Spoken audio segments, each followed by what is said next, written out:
3টা ফার্নিচার কিনেছি। খুবই সিম্পল, কোনো কারুকাজ নেই, আর বোর্ডের ফার্নিচার গরিবের সাধ্যের মধ্যে।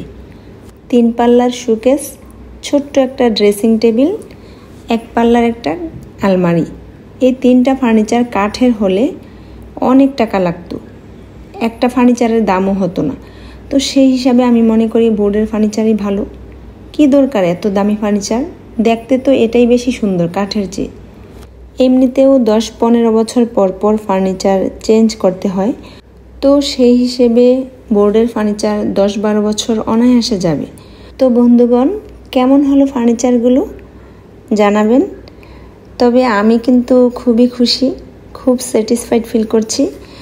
আর এমনিতেও কোনো কিছু কেনার পর নিজের মনের ভিতর শান্তি পেলেই সেটা ভালো লাগে।